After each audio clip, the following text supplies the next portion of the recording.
ઈસુ ખ્રિસ્ત આકાશમાંથી નીચે સુધી ઉતર્યો.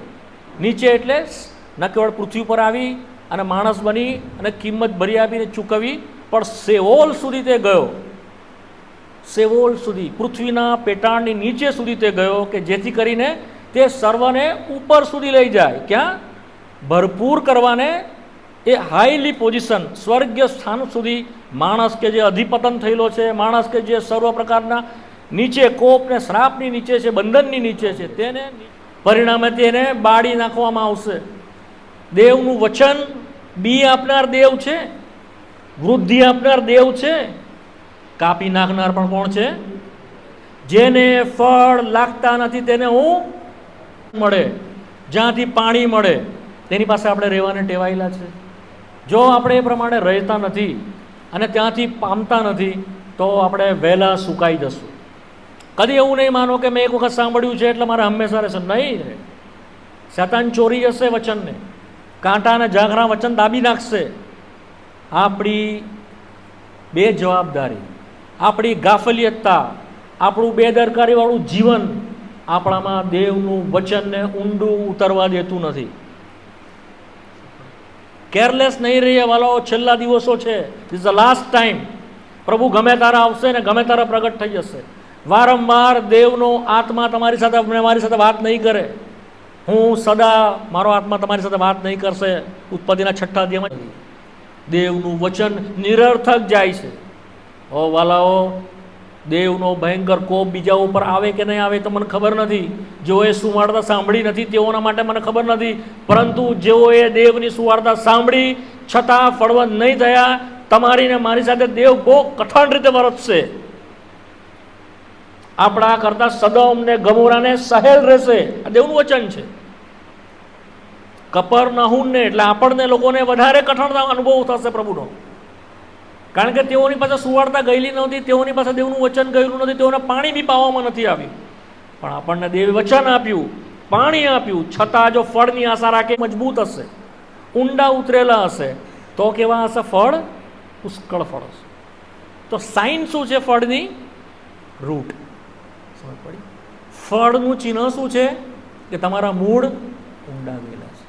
જો તમે અને હું પ્રેમ નથી કરી શકતા, આપણા મૂળ ઊંડા, આપણાથી ભલાઈ દેખાતી નથી, વિશ્વાસુપણું દેખાતું નથી, તો આપણા મૂળ ઊંડા, ન્યાયપણાના ફળો આપણને જો લાગતા નથી,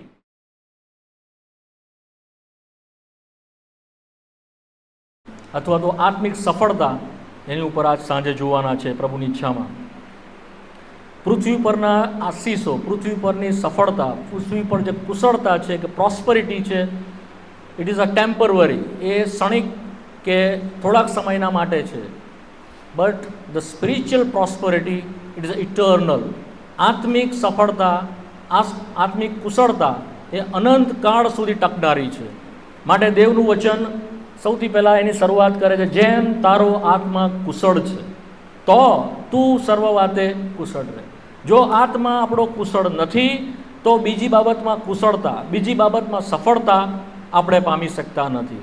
માટે પહેલી જ બાઇબલ સ્ટડી જે આપણે કરી ગયા છે, પહેલું મનન, તે તમે જોઈ લેજો ઘરે જઈને, યુટ્યુબની ઉપર છે, કે આત્મિક કુશળતાના માટે દેવ આપણો આત્માને સૌથી પહેલાં બચાવે છે, આત્માને અનંતકાળના નાશથી છોડાવે છે, પાપોની શિક્ષામાંથી છોડાવે છે. ત્યાર પછી એ આપણી આત્મિક શરૂઆત થાય છે, તો આપણને ધીમે ધીમે ધીમે પૃથ્વી પરની પણ સફળતા પ્રભુ આપતો જાય છે.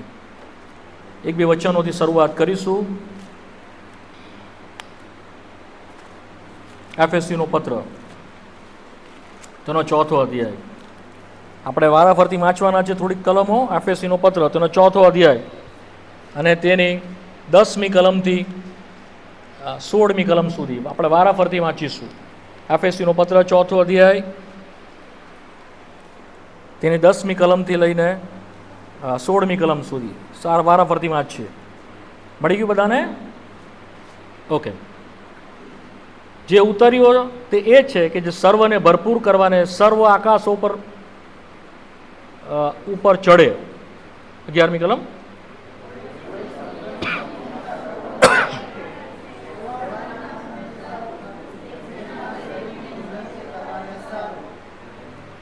તેણે કેટલાક પ્રેરિતો, કેટલાક પ્રબોધકો, કેટલાક સુવાર્તિકો અને કેટલાક પાળકો તથા ઉપદેશકો આપ્યા. 13મી કલમ.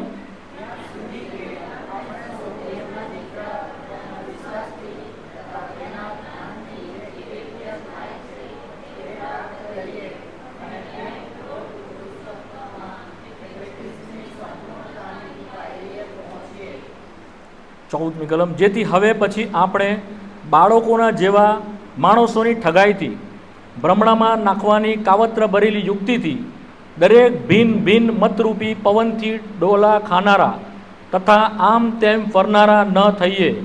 15મી કલમ.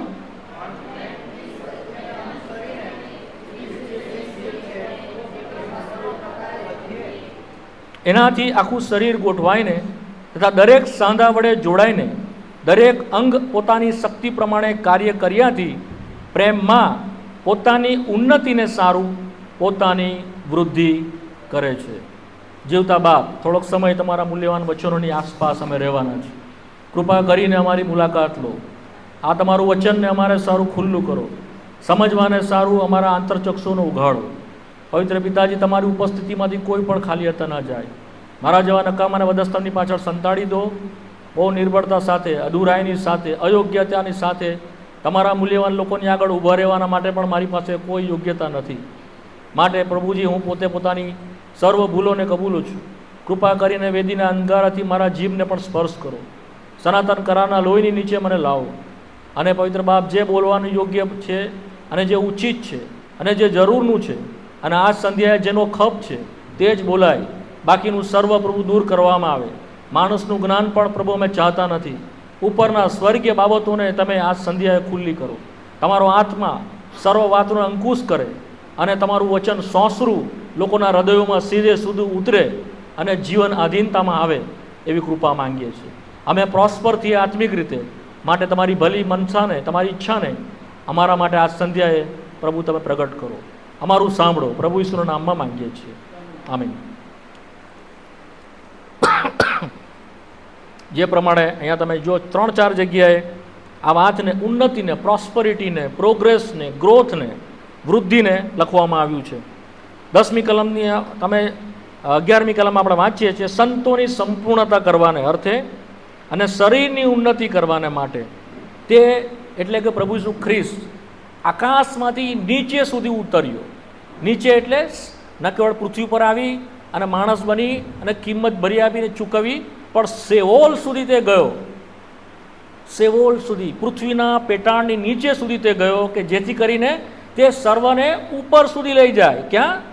ભરપૂર કરવાને, એ હાઈલી પોઝિશન, સ્વર્ગીય સ્થાન સુધી માણસ કે જે અધિપતન થયેલો છે, માણસ કે જે સર્વ પ્રકારના નીચે કોપ ને શ્રાપની નીચે છે, બંધનની નીચે છે, તેને નીચેથી ઉઠાવીને ઉપર સુધી લઈ જાય. એ માટે તે ઉપરથી નીચે ઉતર્યો.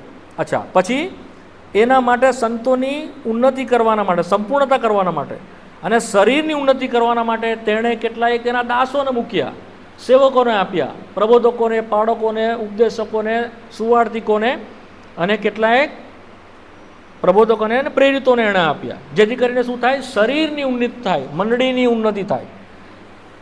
પર્પસ શું છે? ઉદ્દેશ શું છે? 13મી કલમમાં લખેલું છે કે સર્વ પ્રૌઢ પુરુષોત્તમમાં, એટલે કે એક જુવાન, એક સમજો માણસ, 30-40 વર્ષનો, એક પરિપક્વ, સમજમાં પરિપક્વ એવા માણસ તરીકે ખ્રિસ્તની સંપૂર્ણતામાંની પાયરી સુધી, પ્રૌઢ પુરુષોત્તમમાં આપણે પહોંચીએ. નુકસાન શું છે? માણસોની ઠગાઈ, બ્રહ્મણામાં નંખાવાની કાવત્ર ભરેલી યુક્તિ 14મી કલમ પ્રમાણે, અને બધા અલગ પ્રકારના મત છે અને એની આસપાસ આપણે ગોળ ગોળ ફરીએ નહીં. માટે એણે આ પ્રબંધ કર્યો.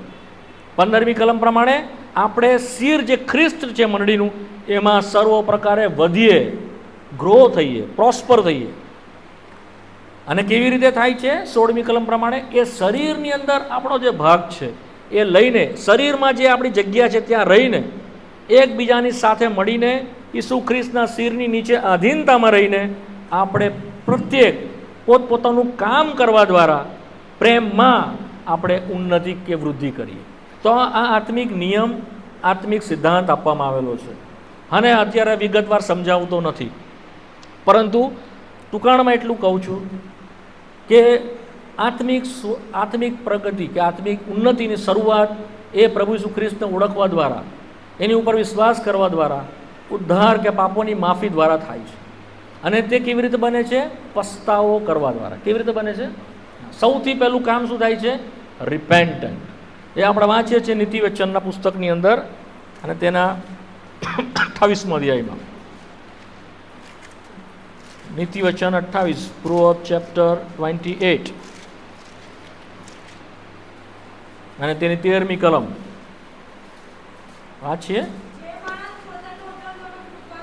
હા હા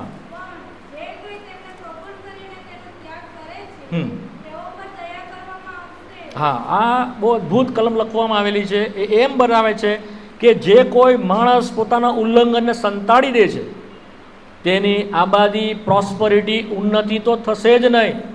તો સૌથી પહેલું થાય છે આપણે આપણા પાપોને કબૂલાત કરવા પડે છે, પસ્તાવો કરવો પડે છે. કેવી રીતે? જે કોઈ તેમને કબૂલ કરે, આપણા પાપોને આપણે કબૂલ કરવા પડે છે. અને પછી શું કહે છે? એને ત્યાગ કરે. શું કહે છે? ત્યાગ. તો રિપેન્ટન્સ કે પસ્તાવો એ શું છે? પાપોને કબૂલ કરવા અને પછી શું કરવા? રાખવામાં, ગજવામાં. શું કહે છે? હા, કબૂલ કરો, કન્ફેસ અને ત્યાગ કરો, છોડી દો. એ પસ્તાવો છે. તેઓની ઉપર શું કરવામાં આવશે? દયા કરવામાં આવશે. તો આપણો પ્રભુ એટલા માટે આ જગતમાં આવ્યો, પસ્તાવો આપણા હૃદયમાંથી ઉત્પન્ન કરાવે. હું માણસ છું, હું પાપની બંધનમાં છું, કોણ મને છોડાવશે? જેઓને આ ખબર જ પડતી નથી, જેઓ પોતાને ન્યાયી ગણે છે, જેઓને પાપની ક્ષમાની જરૂરની ખબર જ નથી પડતી, તેઓના માટે સૌથી દુઃખદ વાત લખવામાં આવી દેવના વચનમાં. તેઓ પોતાનો અંત શરમમાં અને નરકમાં પૂરો કરશે. પણ ધન્ય છે કે જે લોકો પોતાના પાપોની ભાન થાય છે, જેઓને પોતાના પાપી હોવાનું ખબર પડે છે. અમે જ્યારે સુવાર્તા પ્રચાર કરતા અને સુરતની અંદર જ્યારે બુક ફેર રચાતો, ત્યારે લગભગ 5 લાખ લોકો આવતા સુવાર્તા સાંભળવાના માટે, બુક ફેરની મુલાકાત લેવા માટે. ઘણા બધાને આગળ અમે સાક્ષી આપતા, ઘણા બધાને દેવનું વચન આપતા. પણ કેટલા બધા ધાર્મિક લોકો આવતા ને આ જ પ્રશ્ન કહેતા. જ્યારે અમે એમને કહીતા કે એમને એવું શેર કરતા, કહેતા એમને કે ભાઈઓ, આપણે પાપી છે અને આપણને પાપમાંથી છોડાવનાર, ઉદ્ધારનારની જરૂર છે. તેઓ હસી કાઢતા, તેઓ અમારી મજાક ઉડાવતા. ભાઈ, તમે પાપી હશો, અમે નથી. અમે પાપી, અમને જરૂર જ નથી. અમે તો ન્યાયી છે ને અમે તો સીધા સ્વર્ગમાં જવાના જ છે. ભાઈ, અમે પાપી નથી. દુઃખની વાત છે વાલાઓ કે જેઓ પોતે એમ સમજે છે. સૌથી મહત્વનું શું છે? આપણે જાણીએ આપણે શું છે? પાપી છે.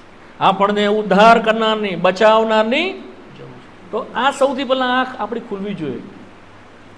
દેવના વચનમાં ઉન્નતિના માટે આ વાત લખતા સમયે પ્રભુએ એ પ્રમાણે વાત કરી. વાવનાર બી વાવવાના માટે ગયો, એણે તેણે બી વાવ્યા. માથીની સુવાર્તાના 13મા અધ્યાયમાં, માર્કની સુવાર્તાના 4થા અધ્યાયમાં તે વિશે નોંધવામાં આવેલું છે. એણે તેણે બી વાવ્યા. બી કેટલાક પથ્થરની ઉપર પડ્યા, કેટલાક સારી જગ્યાએ પડ્યા, કેટલાય કાંટાની વચ્ચે પડ્યા, કેટલાક રસ્તાની કોરે પડ્યા. વચન શું છે? બી શું છે?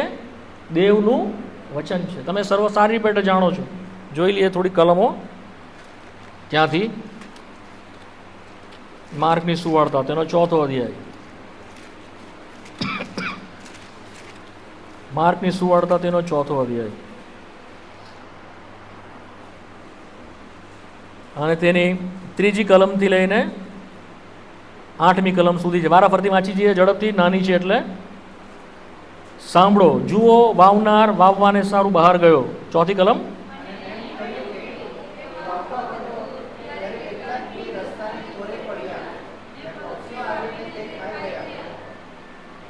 અને બીજા પથ્થરવાળી ભોંયમાં પડ્યા, જ્યાં ઘણી માટી ન હતી અને ભોંય ઊંડી ન હતી, માટે તે તરત ઉગી નીકળ્યા. 6ઠ્ઠી કલમ.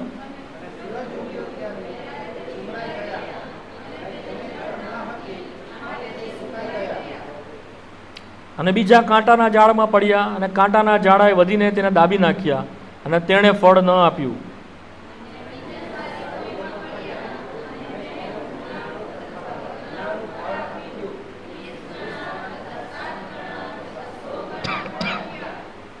અહીંયા ગાડી દેવે જે વચન વાવ્યું છે પૃથ્વીની ઉપર, એના લોકો દ્વારા આ સુવાર્તા સંભળાવીને તેના વિશે લખવામાં આવ્યું છે. વાવનાર બી વાવવા સારું ગયો. તો પ્રોસ્પરિટીના માટે, ઉન્નતિના માટે, આત્મિક જીવનની વૃદ્ધિ માટે સૌથી પહેલાં એ બી વવાવું જોઈએ. જે મેં તમને ગઈ જૂની બાઇબલ સ્ટડીમાં કીધું. તમારા ખેતરો છે, તમારા ઘરે ઝાડો પણ છે, એની વૃદ્ધિ થાય એના માટે સારામાંનું તમે બી લાવો છો. સારી કિંમત ચૂકવીને માર્કેટમાં જઈને કે બજારમાં જઈને સારું બી લાવો છો. ચાહે શેરડીના માટે, ચાહે ચોખાના માટે, ચાહે ઘઉંમાં સારું બી લાવો છો કે સસ્તું ત્યાંથી લઈ લો છો માર્કેટમાં. સારામાં સારું બી લાવો છો અને શું કરો છો? એને વાવો છો. વાવો છો પછી શું થાય છે? એને શું પાણી તમે કરો છો? એને એમ જ ઉગી જાય છે. શું કરો છો? પાણી તમે પાઓ છો. ધીમે ધીમે સમય આવતા આવતા એમાં વૃદ્ધિ આવે છે અને જેમ જેમ વૃદ્ધિ આવે છે તેમ પછી શું થાય છે? એને ફળ લાગે છે. શેરડી હોય તો શેરડી, કેરી હોય તો કેરી, ચીકુ હોય તો ચીકુ. જેટલા ફળ આવે એનાથી આપણે શું થાય છે? આપણે ખબર પડે છે કે એમાં વૃદ્ધિ આવી, એમાં ઉન્નતિ આવી, એમાં પ્રોસ્પરિટી આવી. સમજ પડી? સેમ વે એ જ રીતે આપણું આત્મિક જીવનની શરૂઆત છે. જો બી વવાયું ના હોય તો વૃદ્ધિની વાત આવતી જ. સૌથી ઇમ્પોર્ટન્ટ શું છે? બી વવાવું જોઈએ. બી શું છે? દેવનું વચન. ક્યાં વાંચીએ છે? જો 14મી કલમ. હા, શું છે? શું આવે છે? હા, જો 13મા અધ્યાયમાં તમે વાંચો તો ત્યાં તો લખ્યું જ છે બી દેવનું વચન છે. વાવનાર વચનમાં આવે છે 13મો અધ્યાય.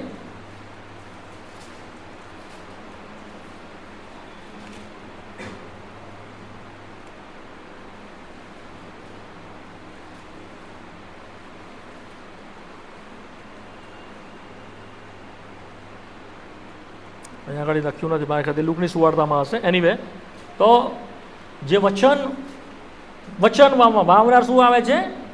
વચનને વાવે છે અને એ વચન કેવું જાય છે? અંદર જળ પકડતું જાય છે. 16મી કલમ પ્રમાણે વાંચો. 16મી કલમ, માર્ક 4:16. હા,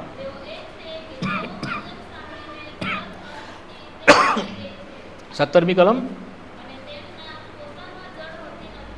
હા હા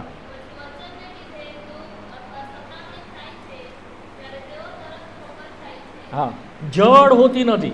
તો બીજું ઇમ્પોર્ટન્ટ છે, પહેલાં શું છે કે સીડ એટલે બી દેવ વાવે છે. દેવ બીજું કોઈ વાવી શકતું નથી. દેવ એ બી વાવે છે. એ વચનનું બી છે જે પ્રભુ ઈસુ ખ્રિસ્ત પોતે જ છે જેને વાવવામાં આવે છે. જો આપણા અંતઃકરણમાં પ્રભુ ઈસુ ખ્રિસ્ત આવ્યો નથી, એ બી વવાયું નથી, તો એ ફળ લાવશે નહીં. 30 ગણા પણ નહીં, 100 ગણા તો બહુ દૂરની વાત છે. 30 ગણા ફળ પણ આપણને નહીં આવશે. બી વવાવું જોઈએ. બી દેવ તરફથી વાવવામાં આવે છે. પહેલા કરંથીના 3 અધ્યાયમાં આપણને વાંચીએ છીએ કે વૃદ્ધિ પણ દેવ આપે છે. ન કેવળ બી દેવ આપે છે, પણ એ વૃદ્ધિ પણ દેવ આપે છે. માણસ તરીકે કે પ્રભુના સેવકો તરીકે અમે દેવનું વચન વાવીએ, બીજા કોઈ સેવક આવે તે પાણી આપે, પરંતુ વચનની અંદર એને વૃદ્ધિ આપવાનું કામ એ કોઈ પણ માણસનું નથી. એ આપોઆપ થાય છે. જો 26મી કલમમાં 26 થી 29મી કલમ, માર્ક 4:26-29. હા હા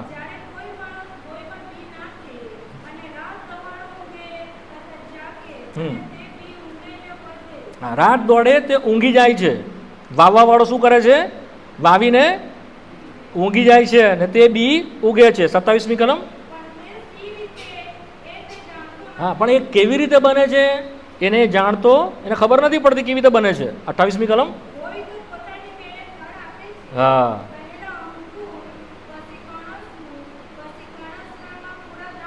હા, અહીંયા પ્રોસ્પરિટીના સ્ટેપ્સ આપેલા છે. ભોંય તો પોતાની મેળે ફળ આપે છે. સૌથી પહેલા શું થાય છે? અંકુર. શું થાય છે? હા, પછી શું થાય છે? કણસલું. પછી કણસલામાં પૂરા દાણા. આ માર્મિક વાત છે. આને આપણે લેટર ઓન જોઈશું, પાછળથી જોઈશું. યોહાનના પત્રના 2 અધ્યાય, પહેલું યોહાનના 2 અધ્યાયમાં આ ક્રમ આપવામાં આવેલો છે. સૌથી પહેલા બાળક, ત્યાર પછી જુવાન અને પછી પિતા. That is the steps. અહીંયા આગળ બી એ જ ક્રમ આપેલો છે. સૌથી પહેલાં શું થાય છે? એમાં અંકુર ફૂટે છે. ત્યાર પછી એને કણસલું લાગે છે અને પછી એમાં દાણા આવે છે. ઇટ્સ હાઈ મેચ્યોરિટી, જે આપણને એફએસસીના પત્રમાં 4 અધ્યાયમાં આપણે વાંચી ગયા, ખ્રિસ્તની સંપૂર્ણતાની પાયરી સુધી પહોંચીએ. દાણા, જ્યારે તમે એમ કહો છો હવે શું થશે, હવે ભાઈ દાણા આવે ત્યારે શું થાય? 29મી કલમ. હા, તરત દાંતરડું લગાડે છે. કાપણીનો વખત થયો છે. જ્યારે પ્રભુ આવશે, મેચ્યોર લોકોને પ્રભુ કાપીને લઈ જશે. પહેલા પુનરુત્થાનમાં અથવા પ્રથમ પ્રભુના આગમનમાં, રેપ્ચરમાં જે લોકોનો ભાગ હશે એ કાપડીમાં જેઓ તૈયાર છે તેઓ. જેઓ કાપડીમાં તૈયાર નથી તેઓ અહીંયા જ રહી જવાના, ચાહે ભલે ગમે એટલા વિશ્વાસી હોય, ગમે એટલા સેવક હોય, ઊંચકાશે નહીં. કાપડીમાં જેઓ દાંતરડા, દાંતરડું કોણ લગાવવાનું છે? દૂતો દાંતરડું લગાવવાના છે. એ રણસીમડું ફૂંકશે અને સમય થઈ ગયો અને કાપવા માટે તે આવશે. ભલો બહુ કેરફુલ રહીએ, એમ નહીં વિચારીએ હું બાળક જ રહીશ. નો, આપણો મસ્ત ગ્રો થવો જોઈએ. અંકુરમાંથી કણસલામાં આપણે ફેરવાવો જોઈએ, કણસલામાંથી આપણે દાણામાં ફેરવાવો જોઈએ. યોહાનના પત્રની અંદર જે લખવામાં આવ્યું છે, તમે છોકરાઓ મેં તમને લખ્યું, પછી કહે છે જુવાનો મેં તમને લખ્યું, પછી કહે છે પિતાઓ મેં તમને લખ્યું. ત્યાં આગળ સ્ટેપ્સ આપવામાં આવ્યા છે. નાના બાળકમાંથી આપણે જુવાન સુધી પહોંચવું પડશે, જુવાનમાંથી આપણે પિતા સુધી પહોંચવું પડશે. ઉંમરમાં નહીં, સમજણમાં, ઇન અવર અન્ડરસ્ટેન્ડિંગ, આપણા વિશ્વાસમાં, એ જે કૃપા રખાયેલી છે તેની અંદર, એ જે જીવન રખાયેલું છે તેની અંદર વૃદ્ધિ થવી પડશે. શું કરવું પડશે? આત્મિક વૃદ્ધિ. નાના બાળકની પેટે આમ તેમ ભટકતા ન ફરીએ, પવનમાં ઉછળતા આમ તેમ ન ફરીએ, પણ ખ્રિસ્તમાં મૂળ ગાળેલા, કલોસી પત્ર તેના 2 અધ્યાયની 7મી કલમ 17મી કે 7મી કલમ પ્રમાણે ખ્રિસ્તમાં મૂળ નાખેલા ઊંડા એવા આપણે થઈએ. તો ધીસ ઇઝ ધ પર્પસ. એ પ્રભુનો ઉદ્દેશ છે. 2 વાત લખવામાં આવી છે અહીંયા આગળ માર્કની સુવાર્તાના 4 અધ્યાયની અંદર. એ પરસ્પર એકબીજા સાથે ઇન્ટરકનેક્ટ છે, એકબીજા સાથે એ બતાવે છે. શું બતાવે છે? એને જોડાયેલી છે. એક છે દેવનું વચન અને બીજું શું છે? માટી. શું છે? માટી અને દેવનું વચન. એ ઇન્ટરકનેક્ટ છે એકબીજાની સાથે.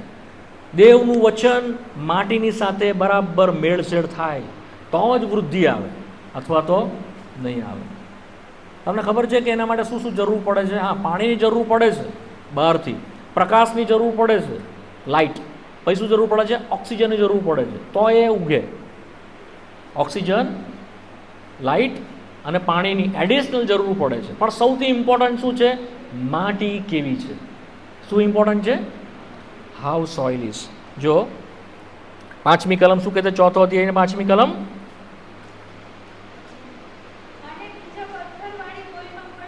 હા હા હા, ઊંડી ભોંય ન હોય અને પથ્થર હોય, નીચે પથ્થર લાગી જાય તો મૂળ પકડશે. કઠણ હૃદયવાલામાં દેવનું વચન કામ કરતું. સમજ પડી? કેવા વચન, કેવામાં દેવનું વચન કામ કરતું નથી? કઠણ હૃદયવાલા. આપણું હૃદય કેવું હોવું જોઈએ? ઓછું, નરમ, ઊંડી ભોંયવાળું હોવું જોઈએ, તો મૂળિયા અંદર ઉતરશે. નહીં તો મૂળ ઉતરશે, આપણને કંઈ સમજ જ નહીં પડશે. આપણે હજારો મિટિંગ એટેન્ડ કર્યા કરશું. જ્યારે દેવનું વચન અપાય છે, નમ્રતાથી તેને સ્વીકારો, પ્રેમથી તેને ગ્રહણ કરો, પશ્ચાતાપની સાથે તૂટી જાઓ. એ છે સારી ભોંય. શું છે? સારી ભોંય કેવી છે? જે રૂડા મનથી તેને સ્વીકારે છે.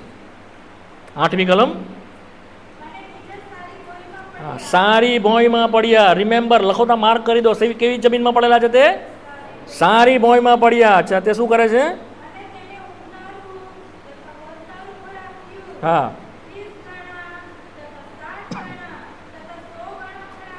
હા, ઉગનારું અને વધનારું. માર્ક કરો એની પર. વધનારું, ઉન્નતિ લાવનારું, પ્રોસ્પર થનારું, એવું ફળ કોણ આપે છે? કોણ આપે છે? સારી ભોંય. જો 20મી કલમમાં બી છે, વાંચો.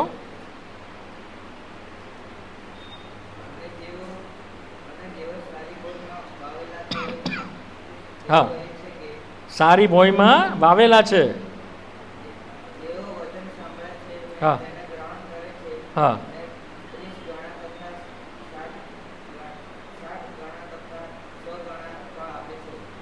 તેઓ શું આપે છે? ફળ આપે છે. 28મી કલમ હું વાંચું છું. ભોંય તો પોતાની મેળે ફળ આપે છે. જમીન પોતાની મેળે ફળ આપે છે.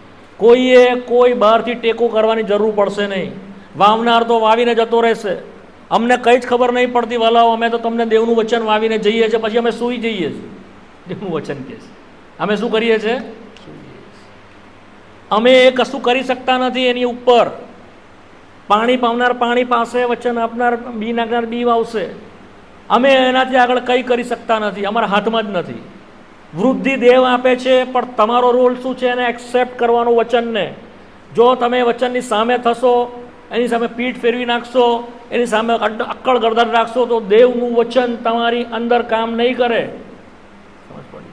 અમે તમારા માટે કશું જ કરી શકતા નથી પ્રાર્થના કર્યા વગર, સિવાય અમારા હાથમાં જ નથી. કોઈ પણ દેવના સેવક, પાળક સાહેબ, એ લોકોના હાથમાં નથી. એ ભોંયના હાથમાં છે. કેવી રીતે તેને સ્વીકારો? તમે કેવી રીતે દેવના વચનને સ્વીકારો છો? ટેમ્પરરી થોડાક સમયના માટે હરખથી તેને સ્વીકારી લો છો, પછી અહીંયાથી બહાર નીકળ્યા એટલે બંધ. ઘણા તો અહીંયા બેઠા બેઠા બી કાન બંધ રાખે છે. નહીં કરો વાલાઓ, નહીં કરો. દેવનું વચન છે વાલાઓ. વાવનાર બી વાવવા ગયો. દેવ વચન આપે છે. જો તમે એને સારી ભોંયની જેમ સ્વીકારશો. હિબ્રુઓના પત્રના 6 અધ્યાયમાં કેવી રીતે વચન કહે છે, જો સાંભળો. હિબ્રુઓના પત્ર 6 અધ્યાય. આપણે શું કરવાનું છે? 7મી કલમ, હિબ્રુ 6 અને 7.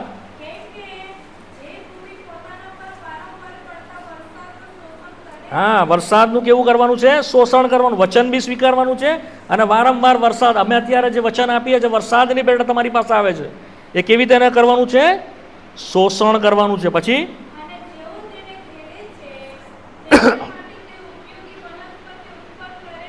હા, તેને દેવ આશીર્વાદ આપે છે. 8મી કલમ. હા, પણ જેમાં કાંકરા અને ઝાખરા ઉગે છે એ શું થશે? રિજેક્ટ થશે. આપણે ફળવંત થઈએ, આપણે સફળ થઈએ, આપણને ઘણા ફળ આવે, એવી પિતાની ઈચ્છા છે. યોહાનની સુવાર્તાના 15માં તેમાં આ જ કીધું, હું ખરો દ્રાક્ષ આવેલો છું, તમે ડાળીઓ છો. જે કોઈ મારામાં રહેતું નથી તેને ફળ લાગતા નથી, પણ જે મારામાં રહે છે તેને વધારે ફળ આવે, માટે બાપ તેને શુદ્ધ કરે છે. તમને ઘણા ફળ આવે અને મારા બાપને મહિમા મળે, એ પ્રભુની ઈચ્છા છે. અચ્છા, આ ભૂમિ શું કરે છે, અથવા આ મૂળ કેવી રીતે ડેવલપ થાય છે? ડીપ રૂટ, સ્ટ્રોંગ રૂટ, ઊંડા મૂળિયા અને મજબૂત મૂળિયા. યર્મિયાનું પુસ્તક 17મો અધ્યાય અને તેની 7મી કલમ, 8મી કલમ. યર્મિયા 17 ને 8 વાંચો.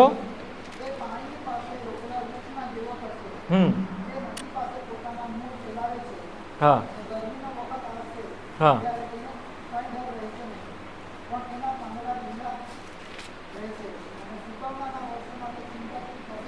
હા, તે ફળ આપ્યા વિના, હા, એ ફળવંત થયા વગર રહી શકતું જ નથી. એ આપોઆપ બને છે. કેવી રીતે, કેમ આપોઆપ બને છે? એના મૂળ કાં છે? નદીની પાસે પોતાના મૂળ ફેલાવે. આ જ વાત આપણે અહીંયા આગળ વાંચીએ છીએ ગીતશાસ્ત્ર 1 ને 3માં. જો ગીતશાસ્ત્ર 1 અને 3માં આ જ વાત લખેલી છે. વળી તે નદીની પાસે રોપાયેલા ઝાડના જેવો થશે, જે પોતાના ફળ પોતાની ઋતુ પ્રમાણે આપે છે, જેના પાંદડા કદી પણ ચીમડાતા નથી, અને જે કંઈ કરે છે તેમાં તે શું થાય છે? નદીની પાસે, જ્યાં ભીનાશ હોય છે, ત્યાંથી તે શોષણ અથવા પોષણ પામે છે. આપણે શું એ રહેવાના શીખેલા છે વાલાઓ? જ્યાંથી વચન મળે, જ્યાંથી પાણી મળે, તેની પાસે આપણે રહેવાને ટેવાયેલા છે. જો આપણે એ પ્રમાણે રહેતા નથી અને ત્યાંથી પામતા નથી, તો આપણે વહેલા સુકાઈ જશું. કદી એવું નહીં માનો કે મેં એક વખત સાંભળ્યું છે એટલે મારે હંમેશા રહેશે. નહીં રહે. શેતાન ચોરી જશે વચનને, કાંટા અને ઝાખરા વચન દાબી નાખશે.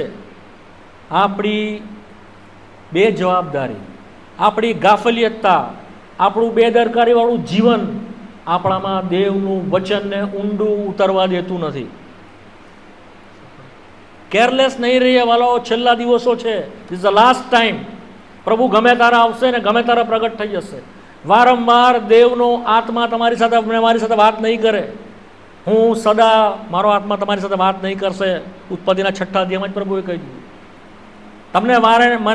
તમને વારંવાર પ્રભુ તક નહીં આપ્યા કરે. નો. જ્યારે તમારી સાથે દેવ વાત કરે છે, તમારા હૃદયને કઠણ નહીં કરો. જ્યારે હું તમારી સાથે તમારા મનોને કઠણ નહીં કરો, એનું વચન અંદર આવવા દો. Don't trouble your heart. જો તમે કઠણ કરશો તો એ આપોઆપ વધારે ને વધારે કઠણ થતું જ જશે. જો તમે એને ટાળ્યા કરશો તો તમે ટાળ્યા જ કરશો. એવું નહીં કરવાનું. જો દેવનો આત્મા તમારી સાથે વાત કરે છે તો તમારે શું કરવાનું છે? હિબ્રુનો પત્ર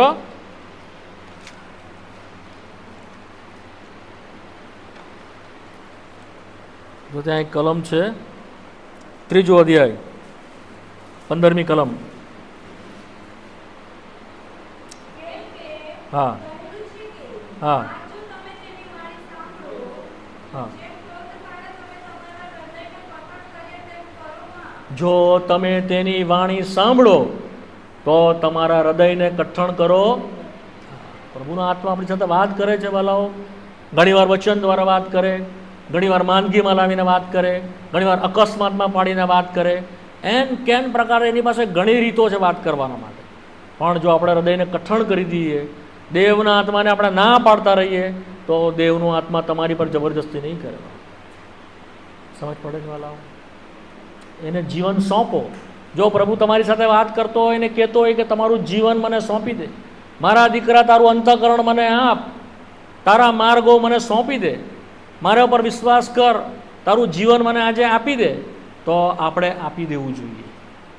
આપણને સમજ વધારે પડે કે નહીં પડે, જસ્ટ ગીવ યોર હાર્ટ. તમારું હૃદય એને આપી દો, તમારું જીવન એને આપી દો. પસ્તાવો કરીને એને તમે સોંપાઈ જાઓ. એ રીતે દેવનું વચન તમારામાં શરૂઆત થશે. પછી તમને તે ઊંચાઈની પ્રગતિ તરફ આગળ ને આગળ લેતો જશે. તો સૌથી પહેલાં છે જે મેં તમને કહી દીધું, પરિપક્વતાના માટે, મેચ્યોરિટી સુધી પહોંચવાના માટે, ઉન્નતિના માટે દેવનું વચન આપણામાં રોપાવવું જોઈએ. સમજ પડી? તો આપણને ફ્રૂટ લાગવા માંડે છે. કેવા ફ્રૂટ્સ લાગે છે? ગલાતીનો પત્ર તેનો 5મો અધ્યાય અને 22મી કલમ. ગલાતી 5 ને 22.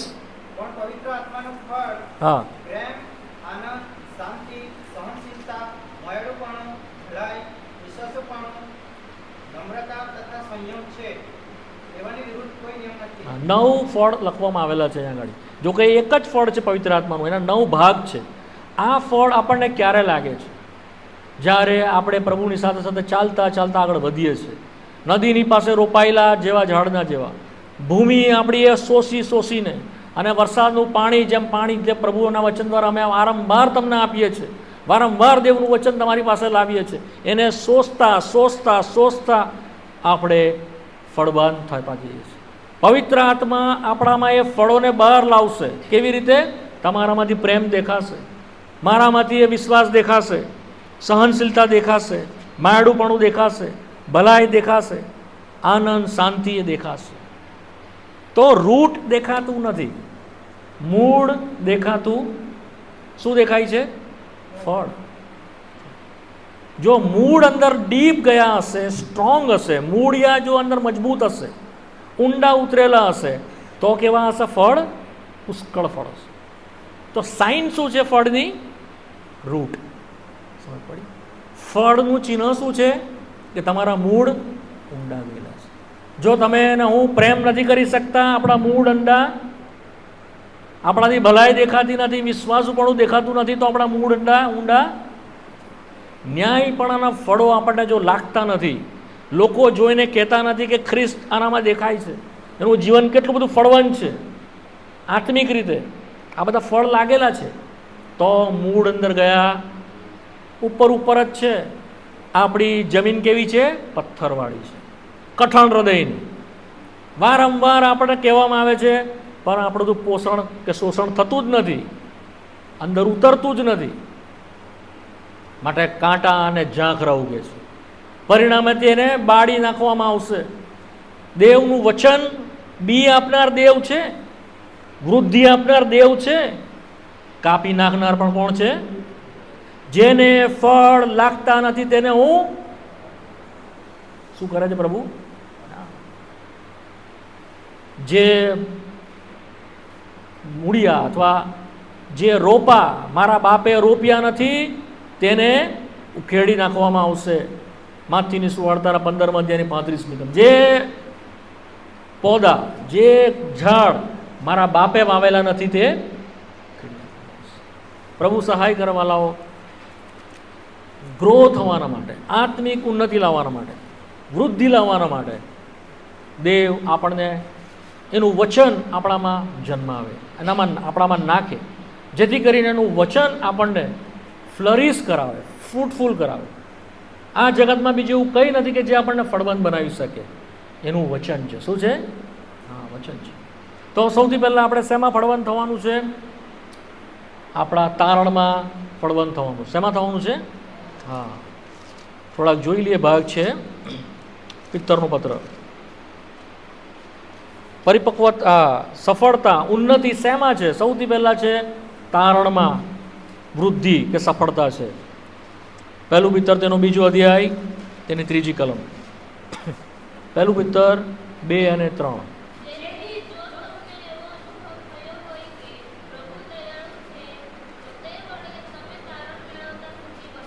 તારણ મેળવતા સુધી શું થાવ?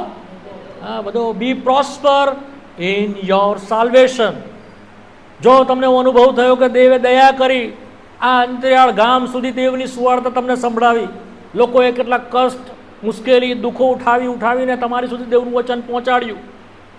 જો તમને એવો અનુભવ થયો કે દેવે દયા કરીને તમને સંભાળ્યા, તમને યાદ કરી. કેટલા લોકો તો દેવની સુવાર્તા સાંભળી પણ નથી. તમને પ્રભુએ દેવની સુવાર્તા સંભળાવી, તારણની સુવાર્તા સંભળાવી અને વિશ્વાસનો તમારો આરંભ થયો. તો હવે શું કહે છે પ્રભુ? તારણ પામતા સુધી બી ગ્રો ઇન યોર સાલ્વેશન. જે તારણ તમને મળ્યું છે એમાં વધો. હવે થોડું સમજવાનો પ્રયત્ન કરજો. થોડીક અઘરી વાત છે પણ પ્રભુ તમને મને સમજાવે.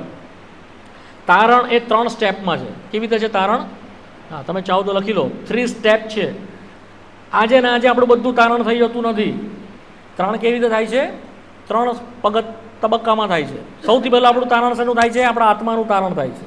શેનું થાય છે? હા, આપણા આત્માનું તારણ થાય છે. પછી શું થાય છે? આપણા પ્રાણનું તારણ થાય છે. ત્રીજું શું થાય છે? આપણા શરીરનું તારણ થશે. જે દિવસે આપણે દેવની સુવાર્તા સાંભળીએ છીએ અને એનો સ્વીકાર કરીએ છીએ, પસ્તાવો કરીને પ્રભુ ઈસુ પર વિશ્વાસ કરીએ છીએ, તે દિવસે આપણા આત્માનું તારણ થાય છે. શું થાય છે? તારણ કોનું થાય છે?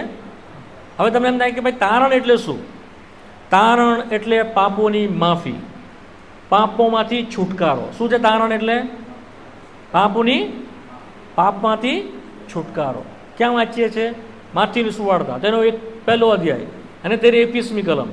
તું તેનું નામ ઈસુ પાડશે, જે તેઓને પોતાના પાપથી તારશે. તો તારણનો મતલબ શું થાય છે? સેવ ફ્રોમ પનિશમેન્ટ ઓફ સિન.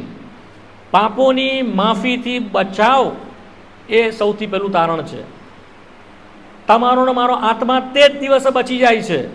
આપણને આત્મામાં ન્યાય ઠરાવવામાં આવે છે. વી મેડ જસ્ટિફાય ઇન અવર સ્પિરિટ.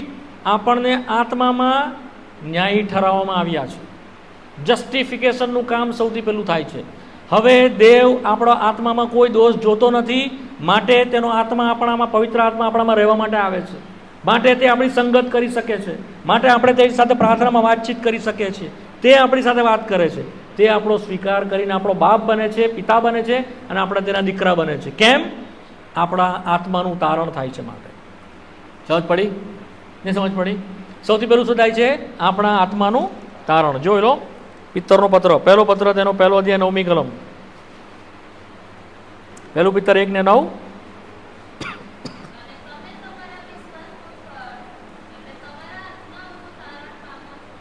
તમારા આત્માઓનું, હા, સૌથી પહેલું એ થાય છે રોમિયોનો પત્ર તેનો 4થો અધ્યાય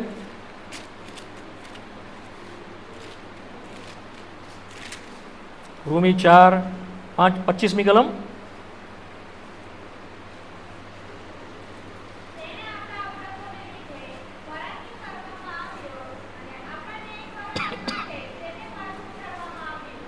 આપણા ન્યાયકરણ માટે તેને ઉઠાડવામાં આવ્યો. વાલાઓ, આપણું તારણ કરવાના માટે ઈસુ ખ્રિસ્ત માણસ બનીને આવ્યો. બલિદાન થવાના માટે વધસ્તંભ પર તેણે પોતાનું લોહી વેવડાવ્યું. દટાયો, કબરની અંદર 3 દિવસ સુધી દિવસ અને રાત રહ્યો, અને ઉઠ્યા પછી આપણને ન્યાયી ઠરાવવામાં આવ્યા છે. શું ઠરાવવામાં આવ્યા છે? ન્યાય. એટલે આપણામાં હવે પાપ પ્રભુ જોતો નથી. જસ્ટિફિકેશનનું કામ સૌથી પહેલાં આપણા આત્માના માટે તે કરે છે. ધ ફર્સ્ટ સાલ્વેશન, એ તારણનો પહેલો ભાગ છે. હવે આપણો આત્મા બચી ગયો છે. જો હમણાં આપણે મરી જઈએ અને પ્રભુ પર વિશ્વાસ કરેલો છે, તમે ક્યાં જશો? પ્રભુની પાસે. સમજ પડી? તારણ આપણું થયેલું છે. આ થઈ ગયું. હવે આમાં આપણે કંઈ કરવાનું નથી. ઈસુનું લોહી આપણા તારણના માટે છે. પાપોની આપણને શિક્ષા થશે. રોમિયો 8:1 લખ્યું, જે કોઈ ઈસુ ખ્રિસ્તમાં છે તેઓને હવે કોઈ દંડાજ્ઞા, હવે આપણને શિક્ષા થશે નહીં. આ પહેલું. બીજું, આપણા પ્રાણનું તારણ થાય છે. એ રોજ થાય છે. ડેઇલી પ્રોસેસ છે. એને ઇંગ્લિશમાં સેન્ટિફિકેશન કહેવામાં આવે છે, પવિત્રીકરણ. શું કહેવામાં આવે છે? આપણો પ્રાણ જે અંદર છે, જેમાં આપણો સ્વભાવ રહેલો છે, જેમાં લાગણીઓ છે, જેમાં વિચાર છે, જેમાં ઈચ્છા છે, એ શું છે? આપણે પ્રાણ છે આપણો.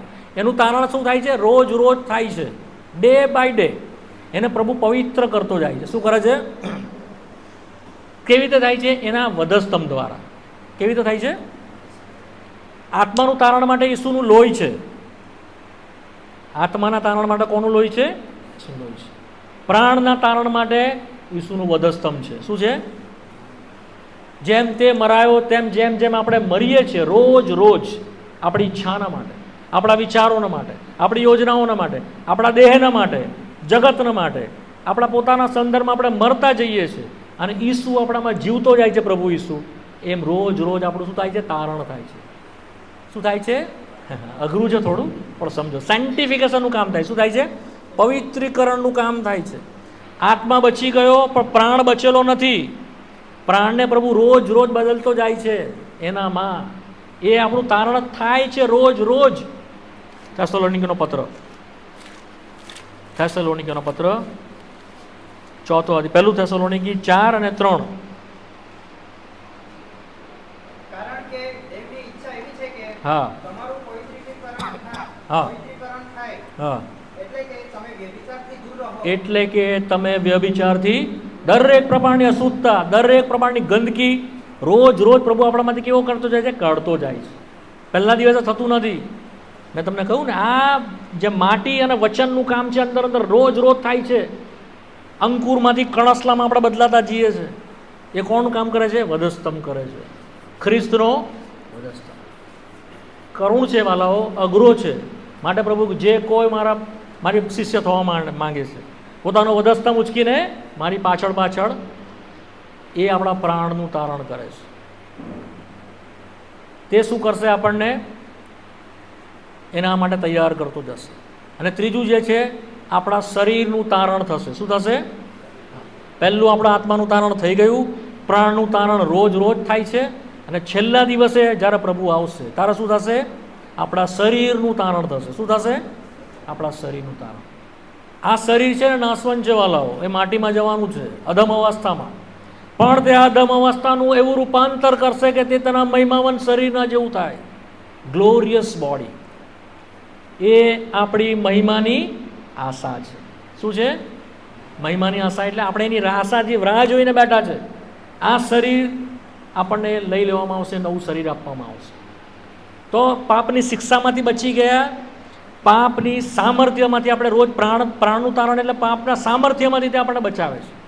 છેલ્લે આપણને પાપની હાજરીમાંથી તે બચાવશે. શું કરશે? પાપની હાજરી જ નહીં હોય આ શરીરમાં. એ આપણું છેલ્લું તારણ છે, જે આપણે શરીરને તે બદલી નાખશે. તો એ સમયે શું બનશે? આપણને મહિમાવન કરવામાં આવશે. તો એને ગ્લોરિફિકેશન કહેવામાં આવે છે. સૌથી પહેલાં થઈ કહે છે આપણને જસ્ટિફિકેશન, ત્યાર પછી કહેવામાં આવે છે સેન્ટિફિકેશન, અને લાસ્ટ કહે છે ગ્લોરિફિકેશન. તમને મહિમાવન એ કરશે. યોહાનનો પત્ર, 1 યોહાન 3 અધ્યાય, 2 કલમ 1 યોહાન 3 અને 2. હા હા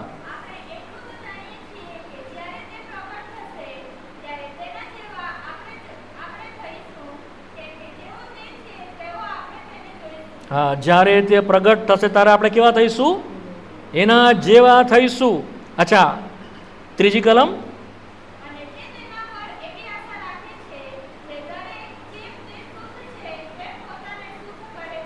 જેવી આશા રાખે છે. કોણ શું કરે છે? આપણે શું કરીએ છીએ? આપણે આશા, the hope of our glory. Remember, justification પ્રભુએ કર્યું છે, સેન્ટિફિકેશન પ્રભુ કરે છે, ગ્લોરિફિકેશન પણ તે કરશે. કોણ કરશે? મહિમામાં કોણ આપણને ફેરવશે?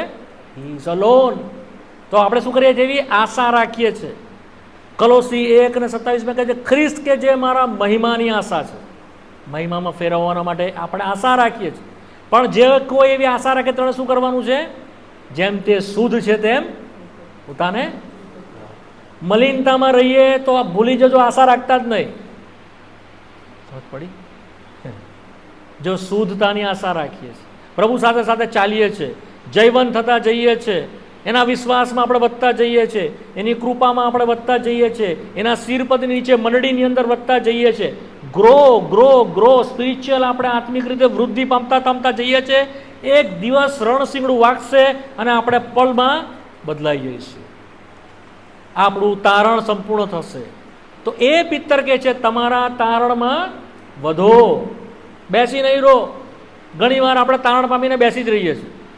5 વર્ષ, 10 વર્ષ, 20 વર્ષ, 25 વર્ષ સુધી આપણે વૃદ્ધિ પામતા જ નથી.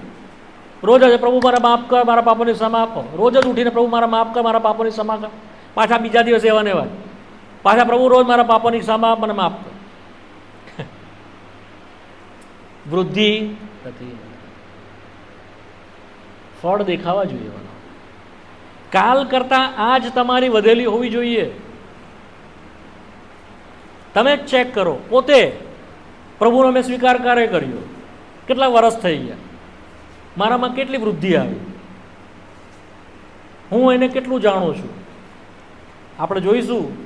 તેના જ્ઞાનમાં વધો, દેવની ઓળખાણમાં વધો, તેના કૃપામાં વધો. બહુ બધું છે. તેની વિશ્વાસમાં વધો. આ વૃદ્ધિ બહુ બધી જગ્યાએ લખેલી છે, બહુ બધી કક્ષામાં વધવાનું છે. આપણી વૃદ્ધિ થઈ કે આપણે ત્યાં જ અટકી ગયા? વૃદ્ધિ અટકી ગઈ. જો વાલાઓ, એવું છે. આ સંધ્યાએ પ્રભુના આત્મા આપણી સાથે ક્યાં અટકાવાયો છે? શું પાણી નથી આપવામાં આવ્યું? શું પ્રભુએ વચન નથી આપ્યું? શું કરવાનું એને બાકી છે? યશાયાના પુસ્તકમાં 1 અધ્યાયમાં મેં નથી કર્યું એવું શું બાકી છે? હું દ્રાક્ષાવેલો લાવ્યો, આસપાસ બધું ખોદી નાખ્યું, પથરા બધા ઝાડવા કાઢી નાખ્યા, સાફ સફાઈ કરી, પાણી પાયું, સારામાં સારી જે કંઈ કરવાનું હતું બધું જ મેં કર્યું. છતાં હું દ્રાક્ષની આશા રાખતો હતો અને કડવા દાણા કડવાય નીકળ્યા. આપણો પ્રભુ બહુ ચિંતા છે કરે. He is a worry about us. જો મહાન તારણ તમે મળ્યું અને ત્યાં સુધી નહીં પહોંચ્યા, આપણા કરતાં બીજો કોઈ દુર્ભાગ્યપૂર્ણ માણસ નહીં હશે. વાલા માટે પુકારીને જ્યારે તેણે સુવાર્તા આપી ત્યારે એણે કહ્યું, કપરનાહુમને અને ખોરાજીનને અફસોસ છે. કપરનાહુમ તને અફસોસ છે, ખોરાજીન તને. કારણ કે તારી આગળ જેટલા ચમત્કાર કરવામાં આવ્યા, તારી આગળ જેટલું દેવનું વચન આપવામાં આવ્યું, તે જો સદમ ગમોરામાં આપવામાં આવ્યું હોતે તો તે ધૂળ અને રાખમાં બેસીને પસ્તાવો કરતે. પરંતુ તું હજુ પણ પસ્તાવો કરતી નથી. આપણા જીવનમાં કોઈ ફેર આવતો નથી. કેટલી બધી મિટિંગો આપણે અટેન્ડ કરીએ છીએ, જઈએ છીએ અને પાછા આવીએ છીએ. જીવનમાં કોઈ પરિવર્તન નથી. દેવનું વચન નિરર્થક જાય છે. ઓ વાલાઓ, દેવનો ભયંકર કોપ બીજા ઉપર આવે કે નહીં આવે તો મને ખબર નથી. જેઓએ સુવાર્તા સાંભળી નથી તેઓના માટે મને ખબર નથી. પરંતુ જેઓએ દેવની સુવાર્તા સાંભળી છતાં ફળવંત નહીં થયા, તમારી ને મારી સાથે દેવ બહુ કઠણ રીતે વર્તશે. આપણા કરતા સદોમ ને ગમોરાને સહેલ રહેશે. આ દેવનું વચન છે. કપરનાહુમને એટલે આપણને લોકોને વધારે કઠણ અનુભવ થશે પ્રભુનો. કારણ કે તેઓની પાસે સુવાર્તા ગયેલી નહોતી, તેઓની પાસે દેવનું વચન ગયેલું નથી, તેઓને પાણી બી પાવામાં નથી આવ્યું. પણ આપણને દેવે વચન આપ્યું, પાણી આપ્યું, છતાં જો ફળની આશા રાખે અને જો કાળા દાણા નીકળે, આપણા કડવા દાણા નીકળે તો આપણને અફસોસ છે. પિત્તરનો પત્ર, 1 Peter chapter 2 verse 1. પહેલું પિત્તર 2:1.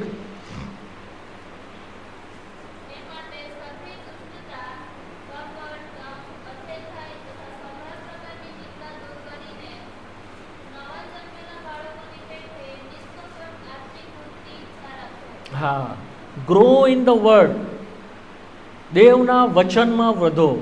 તો તારણમાં વધવાના માટે, તારણના તબક્કામાં વધવાના માટે આપણે દેવના વચનમાં વૃદ્ધિ પામવી પડે છે. દેવના વચનમાં કેવી રીતે વૃદ્ધિ પમાય? સૌથી પહેલાં ધીમે ધીમે જે આત્મિક દૂધ છે તેની ઈચ્છા રાખવી પડે છે. ઇંગ્લિશમાં બહુ શબ્દ જે છે, ઇંગ્લિશમાં જે કહું એનો મતલબ એમ થાય છે આતુરતા, તાલાવેલી. જેમ નાનું બાળકને દૂધ નહીં મળે કેવું તાલાવેલી કરે, એવી ઈચ્છા તમારાના મારામાં ઉત્પન્ન થવી જોઈએ. કોના માટે? દેવના વચનના માટે. નવા જન્મેલા બાળકની પેટે આત્મિક દૂધની ઈચ્છા રાખો. જો આપણામાં દેવની વાંચવાની ડિઝાયર થતી જ નથી તો કન્ફર્મ નથી આપણું તારણ. જે લોકો દેવના વચનથી જન્મે છે સૌથી પહેલાં શું થાય છે? તેઓને દેવનું વચન વાંચવાની ઈચ્છા થાય છે. જ્યારે મારું તારણ થયું તો મને તો ખબર જ નહીં હતી આ બધું, પણ એટલી બધી દેવનું વચન વાંચવાની ઈચ્છા થવા માંડી. હું શરૂઆત મેં કરી લુકની સુવાર્તા, એક બેઠકે આખી લુકની સુવાર્તા હું વાંચી ગયો. બીજા બધા પ્રભુના દાસો છે, ભાઈ બક્સિંગ વિશે, તેઓએ જ્યારે દેવનું વચન તારણ પામ્યા પછી પકડ્યું, ઉત્પત્તિની સુવાર્તાથી લઈને માલાકી સુધી સતત 2 કે 3 નાઇટમાં આખી રાત દિવસ વાંચીને એક માલાકી સુધી વાંચી નાખ્યું. 100 કરતાં વધારે વખત તેઓએ દેવનું વચન વાંચ્યું છે. જ્હોન વર્વર 100 કરતાં વધારે વખત દેવનું વચન વાંચ્યું છે. બીજા બધા પ્રભુના બહુ બધા દાસો સેવકોએ 100 times દેવનું વચન પૂરું કરી નાખ્યું છે. આપણે કેટલું દેવનું વચન વાંચીએ છીએ? આપણને દેવના વચનના માટે કેટલી ભૂખ થાય છે? નવા જન્મેલા બાળકની પેટે આત્મિક દૂધની ડિઝાયર રાખો, ઈચ્છા રાખો. કરંથીના પત્રમાં પાઉલ કહે છે, મેં તમને દૂધથી પાડ્યા. હિબ્રુઓના પત્રમાં કહે છે કે બાળકના માટે દૂધ છે. કેમ? કારણ કે તેઓ ભારે ખોરાક ખાઈ શકતા નથી. માટે ધીમે ધીમે શરૂઆત કરો. 1 અધ્યાયથી, 5 અધ્યાયથી, 10 અધ્યાયથી શરૂઆત કરો. નિયમ બનાવો તમારા જીવનમાં. સવારે ઉઠીને દેવનું વચન વાંચીશ, સાંજે સૂતા પહેલાં દેવનું વચન વાંચીશ. દેવનું વચનને હું સાઈડ પર મૂકીશ નહીં. આને અભરાઈ ઉપર મૂકવા માટે નથી આપ્યું વાલાઓ. આના વિશે બહુ બધું હું કહી શકું દેવના વચનના વિશે. તમારા હૃદયની અંદર ઊંડું કામ થવા દેવું જો છે, મૂળિયા ઊંડા સુધી જાય એવું તમે ઈચ્છો છો, અને અલાવ કરો. એ શું કરશે? તમારી સાથે વાત કરશે. હિબ્રુઓનો પત્ર તેનો 4 અધ્યાય ને 12મી કલમ, હિબ્રુ 4 ને 12.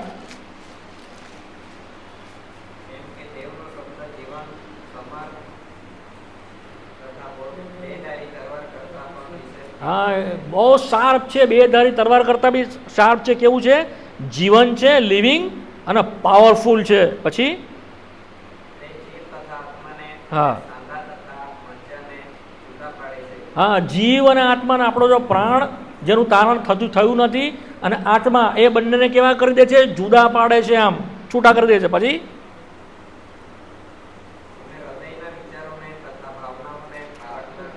વિચારોને ને ભાવનાઓને કેવું કરે છે? પારખે છે. આ તમે વાંચતા હશો ને, તમને ખબર બી નહીં હોય, એને ખબર પડશે. તમે કેવા માર્ગોમાંથી જાઓ છો એને ખબર છે. એમ કહેવા માંગે, તમારી ભાવનાઓને, તમારા વિચારોને એ પારખે છે, અને અકોર્ડિંગ ટુ ડેટ તમારી જરૂરિયાત પ્રમાણે તમારી સાથે વાત કરશે. માટે જ્યારે જ્યારે દેવનું વચન ખોલો, સૌથી પહેલાં પ્રાર્થના કરો. શું કરો? આ પ્રભુ, પ્રાર્થના કર્યા વગર દેવનું વચન વાંચતા નહીં. આજે દુનિયાભરમાં જેટલા ગૂંચવાડા છે, આના વિરોધીઓ ઊભા થયા છે, આમાંથી મારી મચડીને અર્થ ઊંધો કરે છે. તેઓ પ્રાર્થના વગર દેવનું વચન વાંચતા હતા પોતાના જ્ઞાનથી. એવું નહીં કરો. પ્રભુ પર આધાર રાખો. પ્રભુ મને આમાંથી સમજ નહીં પડે, તમે સમજાવો. તો પ્રાર્થના કરીને જેવું તમે ખોલશો, દેવ તમારી સાથે આમાંથી વાત કરશે. દેવનું વચન એટલા માટે નથી આપવામાં આવ્યું કે આમાંથી આપણે બહુ બધું જ્ઞાન ઊભું કરીએ, બહુ બધું શિક્ષણ મેળવીએ. નો, દેવ આપણી સાથે વાત કરે. શાના માટે આપ્યું છે? દેવ આપણી સાથે વાત કરે તો દેવ તમારી સાથે વાત કરશે. પવિત્ર આત્મા આની દ્વારા તમારી સાથે વાત કરશે. પવિત્ર આત્મા કદી સપનામાં વાત નથી કરતો, નો એટ ઓલ. કાનમાં આવીને ફૂંક નથી મારતો, નો. ખોટું શિક્ષણ છે, ખોટું શિક્ષણ છે. મારી પાસે ટાઈમ નથી તો તમને સમજાવે કેવી રીતે દેવનું આત્મા દેવનું વચન લઈને આપણી સાથે વાત કરે છે. પાવરફુલ છે, જેનાથી માણસને જન્માવવામાં આવેલો છે આત્મિક રીતે. એ જ વચનને તે આપણામાં કામ કરે છે. નિકોદેમસમાં એ જ કહેવામાં આવ્યું, જે આત્માથી અને પાણીથી જન્મ્યો નથી. આત્મા એટલે દેવનો અને પાણી એટલે દેવનું વચન, એ બંને ભેગું થઈને આપણે જન્માવે છે અને આપણામાં કામ કરે છે. તિમોથીના પત્રમાં આવો, બીજું તિમોથી તેનો 3 અધ્યાય, બીજું તિમોથી તેનો 3 અધ્યાય 14મી કલમ જે આગળ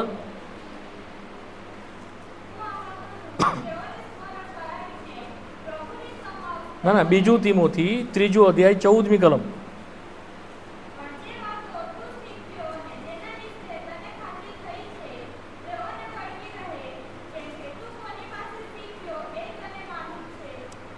પછી હા હા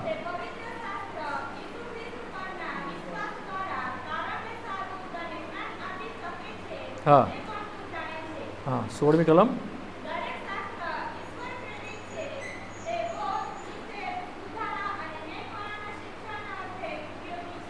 પવિત્ર શાસ્ત્ર ઈસુ ખ્રિસ્ત પરના વિશ્વાસ દ્વારા તારણને સારું તને જ્ઞાન આપી શકે. જે કહ્યું તમારે તારણમાં વધો તો એના માટે જે જ્ઞાન છે તે દેવનું વચન આપણને આપે છે. શુદ્ધિ લાવવા માટે, પવિત્રકરણ કરવા માટે દેવનું વચન આપણને સહાય કરે છે. કયા માર્ગમાં ચાલવું તેના માટે દેવનું વચન આપણને સહાય કરે છે. આજે શું કરવું, કાલે શું કરવું, દેવનું વચન આપણને શીખવે છે. દેવના ક્રમો કેવા છે, દેવના સિદ્ધાંતો કેવા છે, દેવ કેવો છે, ઈસુ ખ્રિસ્ત કેવો છે, પવિત્ર આત્મા કોણ છે, મંડળી કોણ છે, આવનાર કાળના માટે દેવે શું રાખ્યું છે, દેવનું વચન આપણને શીખાડે છે. આપણા હવામાં કંઈ આપણે વાત કરતા નથી, માનવીય જ્ઞાન પ્રમાણે કંઈ શીખાડતા નથી. જે કંઈ દેવના વચનમાંથી આવે છે તે આપણે શીખાડીએ છીએ. તો એ શું કરે છે? જ્ઞાન આપી શકે છે. અને શું કરે છે? 16મી કલમ, દરેક શાસ્ત્ર ઈશ્વર પ્રેરિત છે. એ આપણને શું કરે છે? બોધ આપે છે, ડોક્ટ્રીન ઇંગ્લિશ પ્રમાણે. પછી શું છે? નિષેધ, ઇન્સ્ટ્રક્શન આપે છે. પછી શું છે? હા, સુધારો આપે છે આપણને. અને ન્યાયપણાના શિક્ષણને અર્થે નિષેધ એટલે કન્વિક્શન. એ આપણને કન્વિન્સ કરે છે, કન્વિક્ટ કરે છે, ઇન્સ્ટ્રક્શન આપે છે.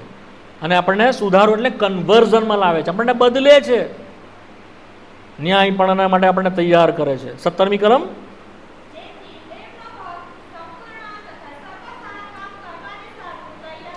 સંપૂર્ણ કમ્પ્લીટ પ્રોસ્પરિટીમાં આપણને લાવે.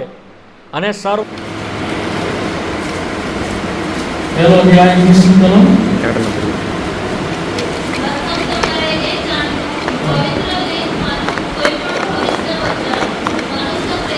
મનુષ્ય પ્રેરિત નથી. જ્યાં આપણે વાંચી ગયા કે દરેક શાસ્ત્ર ઈશ્વર પ્રેરિત છે, એટલે ઈશ્વર તરફથી આપવામાં આવ્યું છે, માણસે નથી આપ્યું.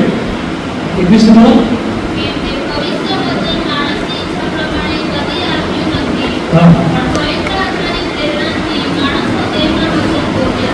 વાંચો બરાબર પાછું છેલ્લું.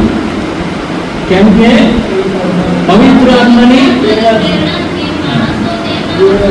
સાંભળ્યું, પવિત્ર આત્માની પ્રેરણાથી આ વચન આવે છે. પવિત્ર આત્મા એમ જ વાત નહીં કરે, વચનથી વાત કરશે. Inspired by the Holy Spirit. આ વચનો બોલાયેલા છે, આ વચનો લખાયેલા છે, અને અત્યારે અમે તમને સાથે શેર કરીએ છીએ through the Holy Spirit, control by the Holy Spirit. વચનને પ્રિવેલ કરે છે, અંદર શ્વાસમાં ઉતરી જાય, ફળવત્તા લાવે. એ વચનનું કામ છે કે તમે મારું કામ નથી, આપણે ખાલી એને રિસ્પોન્ડ કરવાનું છે. પછી એ વચન જ અંદર જઈને માહે જઈને તમને ફળવત્તા આપશે. કેવી રીતે થાય છે એ ખબર જ નથી પડતી. અમે આપીને સુઈ જઈશું, તમે પણ સુઈ જશો, પણ એ અંદર કામ કરશે, અંકુરને ઉપજાવશે, એને કણસલામાં ફેરવશે, કણસલા વધતા દાવાનું બંધાશે. મેચ્યોરિટી ખ્રિસ્તી રોડ ઉપર સુવાની પાયરીમાં પહોંચાડશે. માટે એણે એના દાસોને આપ્યું છે, એણે એના દાસોને મોકલ્યા છે કે તે તમે વચનને મોકલે. પહેલું ગ્રંથિ 2:11 જુઓ. પહેલું ગ્રંથિ 2:11,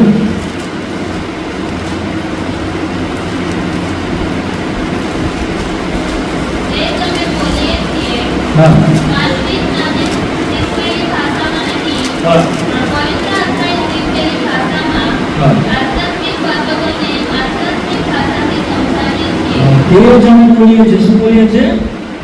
પવિત્ર આત્માએ શીખવેલી ભાષા, આત્મિક બાબતો, આત્મિક ભાષા, સ્પિરિચ્યુઅલ થિંગ છે. આ બધી આત્મિક બાબતો છે. અમે આત્મિક રીતે તમને શીખવીએ છીએ.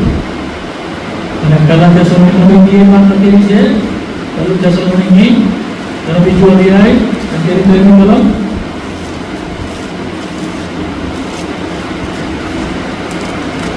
વાંચો.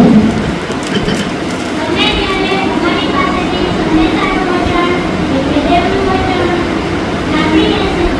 સંદેશાનું વચન, એટલે દેવનું વચન સાંભળીને સ્વીકાર્યું, સંદેશાનું વચન એટલે દેવનું વચન સાંભળીને સ્વીકાર્યું. ત્યારે તેને માણસના વચન જેવું નહીં, હા પણ જે તે ખરેખર દેવનું વચન છે, તેમ તમે તેને સ્વીકાર્યું. ખરેખર દેવનું વચન જેમ સ્વીકાર્યું. એ કારણ માટે અમે તેમની આવાજ સુધી નિરંતર કરીએ છીએ. હા. એ છતાં સૌ વિશ્વાસોમાં પ્રેરણા પણ કરે છે. એ વચન તમારાને ઇન્સ્પાયર્ડ કરશે. આ ઇન્સ્પાયર્ડ વચન છે, લખાયેલું છે, બોલાઈએ છીએ, એ બી ઇન્સ્પાયર્ડ થી દેવના પ્રેરણાથી બોલીએ છીએ. અને એ વચન તમારામાં પ્રેરણા કરશે આધીન થવાના માટે, દેવના માટે, તમે યોગ્ય બનો તેના માટે. જે આપણે બળથી કરી શકતા નથી, જે આપણે કરથી પણ કરી શકતા નથી, જે આપણે હુનરથી કરી શકતા નથી, પણ દેવનું વચન તમને તૈયાર કરશે પવિત્ર કરીને, અંદર શુદ્ધતા રાખે. એનું વચન આપણને શુદ્ધ કરે. માટે યોહાનના 15 યોહાનની સુવાર્તા 17 વાંચે છે, મારું વચન. પાછું હું યોહાનને 17:17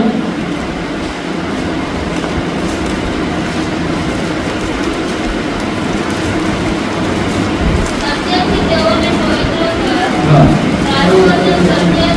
સત્યથી તેઓને પવિત્ર કર, મારું વચન સત્ય છે. જેમ જેમ અને વધારે વાંચીએ છીએ આપણે શુદ્ધતા તરફ વધતા જઈએ છીએ. જે કોઈ એવી આશા રાખે છે કે તે આવે અને તેના બદલા તમારું રૂપમાં બદલાઈ જાય, કે જેમ તે શુદ્ધ છે તે મને શુદ્ધ કરે, પણ કેવી રીતે શુદ્ધ કરવું? વચનથી શુદ્ધ કરે. શેનાથી શુદ્ધતા આવે છે? સારા સાબુથી નહાવાથી નહીં, શેમ્પૂથી નહાવાથી નહીં, ઘસીને નહાવાથી નહીં. દેવનું વચન અપ્લાય કરવાનું, બહાર ઉતારવા દ્વારા તે આપણને શુદ્ધ કરતો જશે. આપણી નજર શુદ્ધ કરશે, આપણી જીભ શુદ્ધ કરશે, આપણા વિચારોને શુદ્ધ કરશે. જેટલો સમય આની સાથે વિતાવશો તમે પાપથી દૂર રહેશો. અમારી પાસે જ્યારે જૂનું બાઇબલ હતું, નાના દ્વારા એમાં અહીંયા ઉપર અમારે સ્ટીકર મારેલું હતું, પાપ તમને બાઇબલથી દૂર રાખશે અને બાઇબલ તમને પાપથી દૂર રાખશે. એ બહુ સાચું છે. અનુભવથી અમે જાણીએ છીએ. જેટલો સમય દેવના વચન આમ બહારમાં એટલે ફરવાથી નહીં, અને એના આધીન થવા, વાંચવાથી આધીન થવા. તો અહીંયાથી આજે સાંજે જાઓ વગેરે આંખો લઈ ગયા, એક પ્રણ કરીને જાઓ.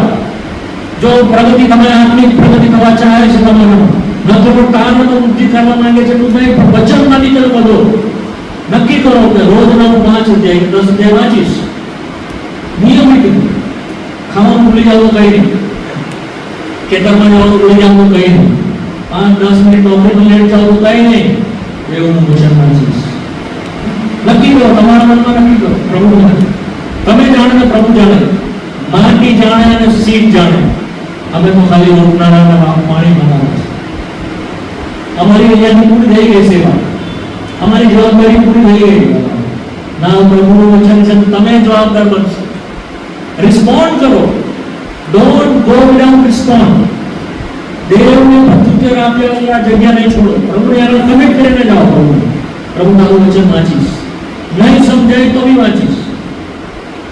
ઘણી વાર અંતરમાં સમજ નથી પડતી, એક અધ્યાય વાંચી, 2 અધ્યાય, કઈ સમજ નહીં પડે તો બી વાંચી. મારે તમને વિનંતી છે, તમને નહીં સમજ પડે તો બી વાંચો. તમારું મદદ નથી વાપરવું, એની સ્ટડી નથી કરવાનું, એનું મદદ કરવાનું. શું કરવાનું છે? મનન કેવી રીતે કરવાનું છે? જ્યાં તમે વાંચો પછી તમને પૂછો, પ્રભુ આવવાને મને સમજાવો, આમાં શું મારા માટે કોઈ આજ્ઞા છે? આમાંથી શું કોઈ મારા માટે ચેતવણી છે? આમાંથી શું કોઈ મારા માટે સલાહ છે? આજે શું તમે મને કંઈ કહો છો? કઈ વસ્તુ ના પાડો છો? એમાં તમને કંઈ આવી હશે, આ નહીં કરો. અને કઈ વસ્તુ તમને કહેશે કે આ કર, એ પ્રમાણે જે કંઈ તમને કહે નાના બાળકની જેમ એને સુધારવું. કેવું સુધારવાનું? પ્રભુ હું કરીશ. પ્રાર્થના કરીને તમારે કામ પર જાઓ. એ ધીમે ધીમે તમને અંદર એમાં તૈયાર કરશે, આનંદિત કરશે, ખુશ કરશે, જયવંત કરશે, વિજયવંત કરશે. પ્રભુના માટે તૈયાર સહાય કરે. આગળ નદી જવાનું બંધ કરવાના છે, પ્રાર્થના કરવાના છે. પ્રભુની ઈચ્છા હશે આપણા મન બોલાવવાનું રહેશે. પ્રાર્થના કરીએ થોડો સમય પ્રભુના ચરણોમાં આવો મિત્રો, આવો શાંતિને ખાલી એમ જ જતા રહીએ એવું મને થાય. પ્રભુને કહીએ, પ્રભુ અમારી સ્તુતિઓ તમારું વચન તમારા પાસે મોકલ્યું કે જે મારામાં ઘણા બધા ફળ લાવે. હું આ વાત માનું છું પ્રભુ. પ્રાર્થના કરીએ પ્રભુને, હાથ બાંધીએ પ્રભુને કહીએ, પ્રભુ કેટલા બધા છે તમારું વચન નથી જાણતા, પણ તમે તમારું વચન મને સંભળાવ્યું. પ્રભુને તમારો આભાર. પ્રભુનો પ્રભુ મને સારી ભોય બનાવો, સારી ભૂમિ બનાવો કે જે તમારું વચનને સ્વીકારે. પ્રભુ કઠોર મન મારી પાસેથી લઈ લો. તમારું વચન મારા પથ્થર જેવા હૃદયને તોડે. પ્રભુ મને પસ્તાવો આપો. પ્રભુ મને ક્ષમા આપો. હું તમારું વચનને પૂરા મનથી સ્વીકારું છું. આઈ accept your word with good heart. પ્રભુ તારા વચનને હું સ્વીકારું છું. હું પાપી છું, મારા પર દયા કર. મને તારી જરૂર છે એમ પ્રભુને કહો. અને પ્રભુનું વચન તમારામાં કામ કરવામાં આરંભ કરશે. પ્રભુને કહો, પ્રભુ મારા તારણમાં, મારા પ્રાણના તારણમાં બી મને વધારો. રોજ મને શુદ્ધ કરતા જાઓ. રોજ મને તમારી નજીક લાવતા જાઓ. તમારી વાણી સાંભળતા કરો. તમને પ્રેમ કરતા કરો. મને વિશ્વાસ બનાવો. મારામાંથી ભલાઈ દેખાય, મારામાંથી દયા દેખાય અને મારા અંતરનું જીવન દેખાય. એવું પ્રભુનું કહો. પ્રભુ તમારા આગમનને સમય મને તૈયાર કરો. મારા શરીરનું પણ જે તમારી મારા મહિમાની આશા છે તેમાં મને તૈયાર. તમારું વચન વાંચવા માટે મને ઈચ્છા આપો. પ્રાર્થના કરવા માટે મને ઈચ્છા આપો. પ્રભુ મારી નિર્ભરતા લઈ જે પ્રમાણે પ્રાર્થના કરી છે, પ્રભુ તમારી પ્રાર્થનાને સાંભળી છે. પ્રભુને તમારું વચન રોજ વાંચીશ. પ્રભુ મને તમારું વચન શીખવે. હું આત્મિક રીતે ઉન્નતિ થવા માંગુ છું, બળવંત થવા માંગુ છું, સફળ થવા માંગુ છું. મારી સાથે પ્રાર્થના